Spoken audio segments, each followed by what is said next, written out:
जय गजानन जयतु संस्कृतम।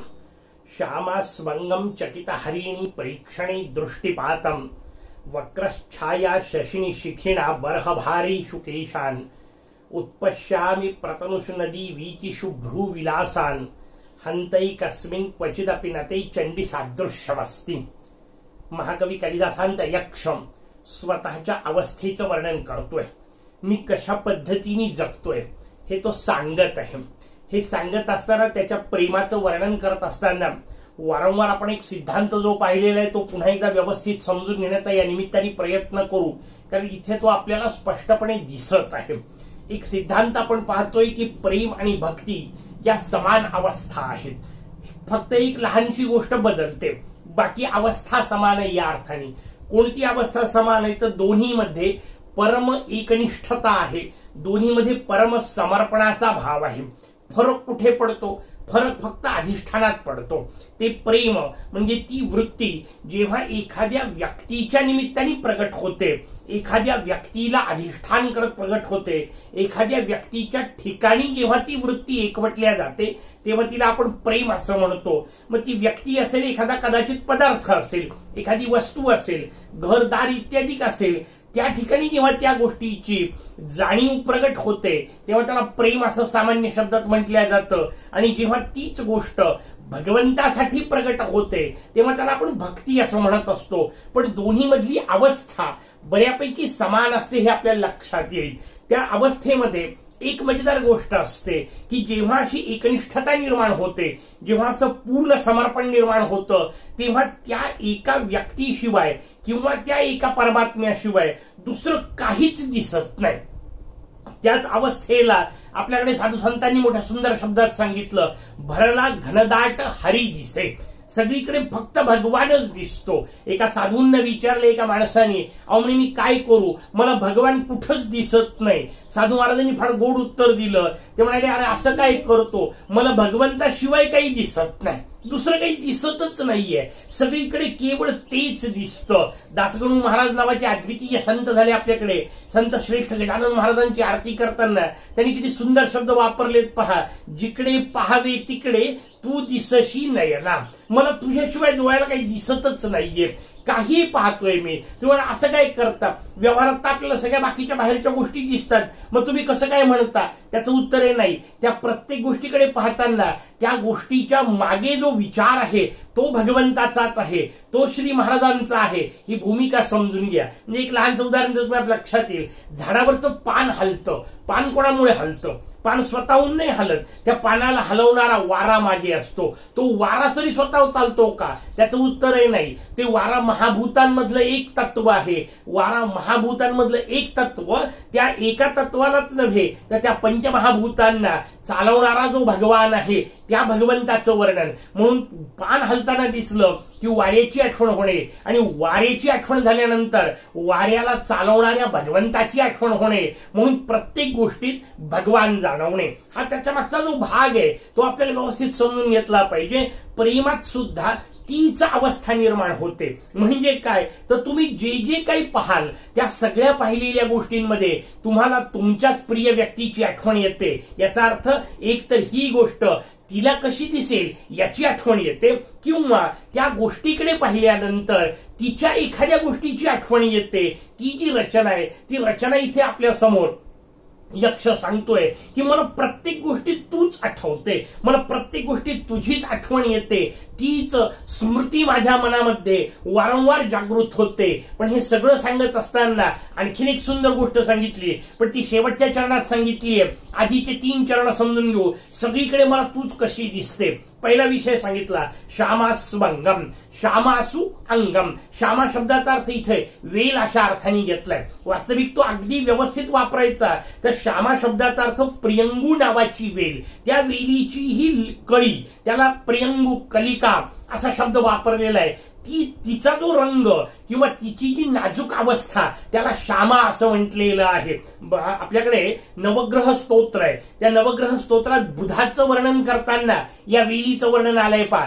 प्रियंगु कलिका श्यामम रूपेण प्रतिमं बुधम सौम्यम सौम्य गुणोपेतम तम बुधम प्रणमाम्यहम. त्या प्रियंगु कलिकेचा विचार जो आहे तो इथे अर्थात प्रियंगु कलिका म्हणजे प्रियंगु लता आणि मग कोणतीही लता अशा अर्थाने तो शब्द आपण वापरू शकतो.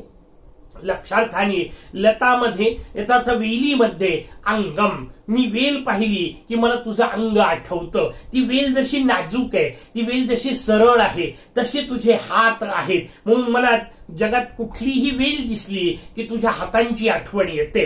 एकेका गोष्टीचं वर्णन तो करतोय. एक एक गोष्ट मी जशी जशी पाहतो प्रत्येक वेळा मला तुझी आठवण कशी येते याचं वर्णन यक्ष करतोय. श्यामासु अंगम चकित हरिणी प्रेक्षणे दृष्टिपातम. मला आजूबाजूला हरणं फिरताना दिसतात. त्या हरणांची नजर पाहिली, त्यातल्या त्यात त्या हरिणीचे ते डोळे पाहिले, तिचं ते प्रेक्षणे, तिचं ते डोळ्यांची रचना पाहिली, डोळ्यांचं तिचं ते पाहणं पाहिलं की मला दृष्टिपातम तुझी दृष्टी आठवते. तुझे डोळे तसेच टपोर आहेत, तुझे डोळे तसेच काळीशार आहेत, तसेच पाणीदार आहेत. तशीच तू ही चंचल नेत्रांनी पाहत असते. मला ते सगळं आठवतं. श्यामास्वांगम चकित हरिणी प्रेक्षणे दृष्टिपातम. त्याच्यातही नुसती हरिणी नाही, चकित हरिणी म्हणजे काहीतरी जाणीव झाल्यानंतर, काहीतरी अस्तित्व कळल्यानंतर थोडीशी बिथरलेली जी असते ती ज्या पद्धतीने पाहते तशी पाहत असलेली तुझी दृष्टी तशी होती. थरथर थरथर करणारी लवलवणारी दृष्टी. तो जो विचार आहे तो त्या यक्षाला आठवतो. तो म्हणतो मला तुझ्याकडे त्या हरिणीकडे पाहिल्यानंतर तुझी दृष्टी आठवते. वक्रछाया शशिनी. वक्रछाया, वक्राची छाया, इथं छाया शब्द स्वरूप या अर्थाने वापरलाय. तुझ्या मुखाचं जे तेज आहे, तुझ्या मुखाची जी अवस्था आहे ती शशिनी म्हणजे चंद्रामध्ये आठवते. मला चंद्र पाहिला की तुझ्या मुखचंद्राची आठवण होते. सातत्याने मला प्रत्येक जागी कुठे ना कुठेतरी एक सारखेपणा पाहतो मी आणि मला आलटून पालटून तुझीच आठवण येते. हे त्याला वारंवार सांगायचंय. मी सतत तुझंच चिंतन करतोय हे त्याला सांगायचंय. आणि म्हणून मी म्हटलं सातत्याने चिंतन ही जी गोष्ट आहे ती प्रेमात आणि भक्तीत सारखी आहे. फक्त अधिष्ठान बदलता हा जो विषय आपण पाहिलाय. इथे यक्ष आपल्या पत्नीला निरोप पाठवताना म्हणतोय श्यामास्वंगम चकित हरिणी प्रेक्षणे दृष्टिपातम वक्रछाया शशिनी. शशीच्या माध्यमातून म्हणजे चंद्राच्या माध्यमातून मला तुझ्या मुखचंद्राची आठवण येते. शिखिना बर्ह भारेषु केशान. शिखी शब्दाचा अर्थ मोर. त्या मोराचा बर्ह भार जो आहे, पिसारा जो लागलेला आहे त्याला, तो सुंदर अशा प्रकारचा त्याचा पिसारा पाहिल्यानंतर मला तुझ्या केसांची आठवण येते. केश संभार तुझा पसरलेला जो आहे तो तसाच दिसतो जसा मोराचा पिसारा पसरलेला आहे. तो जसा चमकदार आहे तसे तुझे केस चमकदार आहेत. तो जसा हलतो वाऱ्यावर त्याला जशा लहरी त्याच्यात येतात तशा पद्धतीच्या तुझ्याही केसांना लहरी आहेत. आणि सगळ्यात महत्वाचं जसं त्या मोराच्या पिसाचा स्पर्श अत्यंतिक आनंददायी आहे तसं तुझ्या त्या केश संभारामध्ये स्वतःला ठेवून मी त्या स्पर्शाचा आनंद घेत होतो. मी त्या केसांमध्ये त्या मोर पिसासारखा आनंदाने लपत होतो. ती अवस्था मला आठवतीये. आणि म्हणून शिखिनाम केश बर्हभारेषु केशान उत्पश्यामी प्रतनु नदीषु वीचिषु भ्रूविलासान. उत्पश्यामी म्हणजे मी पाहत आहे. काय पाहत आहे? प्रतनुषु नाजूक झालेली. नदीचं वर्णन आपल्या समोर वापरलं. नदीच्या कोणत्या? वीची कोणत्या नदीच्या? त्याचं उत्तर आहे प्रचंड नदीच्या नाही, फुगलेल्या नदीचं वर्णन नाही. वीची त्याच्यातही असतात. वीची शब्दाचा अर्थ लाटा. पण त्या लाटा फुगलेल्या नदीच्या नाही, ज्याला पूर आलेला आहे अशा नदीच्या नाही, उफाळलेली नदी जिला आपण म्हणतो तशा नदीच्या नाही. त्यांनी मुद्दाम शब्द वापरला प्रतनुषु नदीषु. नाजूक असलेली नदी, रोड झालेली नदी. पण इथल्या रोडवामध्ये ते भाग आपण जे पूर्वी सगळे पाहिले ते आठवा. ती नदी रोड का होते? कारण बरेच दिवस मेघ भेटलेला नाही. मेघ हा तिचा प्रियकर आहे याचं वर्णन आपण वारंवार पाहिलं. बरेच दिवस मेघ नाही भेटला, बरेच दिवस पावसाळा नाही आला की नदी बारीक झालेली असते, तिच्यामध्ये लाटा उसळतात. तशा त्या लाटांचं वर्णन केलं. याचा अर्थ त्या लाटांमध्ये एक भाव आहे. कोणता? वाट पाहण्याचा. कारण फुगलेली नदी असेल तर तिच्या लाटा आजूबाजूला पसरून सगळीकडे वेळ पडली तर उधम माजवू शकतात, विनाश करू शकतात. ह्या ज्या लाटा आहेत त्या तशा नाहीयेत, स्वच्छ आहेत. आणि दुसरी महत्वाची गोष्ट त्या स्वच्छतेचा विषय, कारण जेव्हा उफाळलेली नदी असते तेव्हा लाटा गढूळ असू शकतात.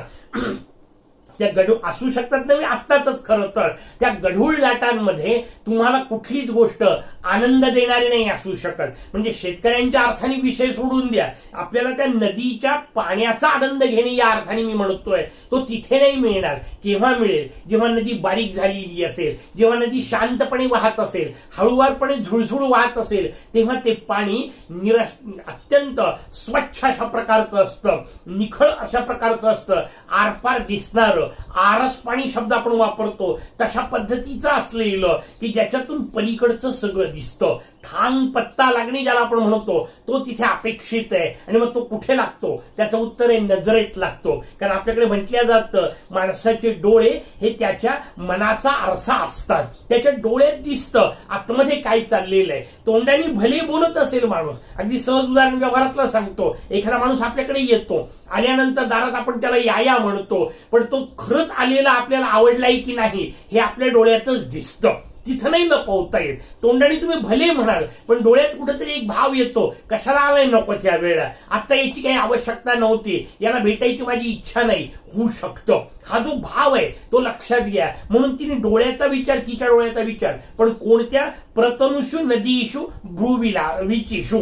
तो फार महत्वाचा विषय आपल्याला व्यवस्थित समजून घेतला पाहिजे की त्या लहान झालेल्या नदीप्रमाणे, म्हणजे त्या सुकलेल्या नदीप्रमाणे, म्हणजे विरहात असलेल्या नदीप्रमाणे, म्हणजे प्रियकराची वाट पाहत असलेल्या नदीच्या लाटांप्रमाणे तुझे डोळे तशाच पद्धतीचे आहेत, तुझे भ्रूविलास तसेच आहेत. कारण तूही त्याच अवस्थेत आहेस, तूही अशीच विरहात आहे, तूही माझी अशीच वाट पाहत आहे. तुझ्याही डोळ्यामध्ये तुझ्या मनाचे ते भाव सगळे व्यवस्थित दिसत आहेत, स्पष्टपणे कळत आहेत. आणि तुझे डोळे तसे स्वच्छ आहेत, तुझे डोळे तसे शुद्ध आहेत. ज्याला नजर शुद्ध असणे म्हणतो आपण, तो भाव त्यातला समजून घ्या. कारण अनेकांच्या चेहऱ्यावर कदाचित दाखवता नाही येणार, कदाचित वागण्यात राहणार नाही, कदाचित वेशभूषेत राहणार नाही, पण डोळ्यात अशुद्धता पहिल्यांदा जाणवत असते. ती जी अवस्था आहे त्या अवस्थेचं वर्णन ते आपल्या समोर करतायत. आणि म्हणून तशी स्वच्छ असलेली नदी म्हणजे तशी स्वच्छ असलेली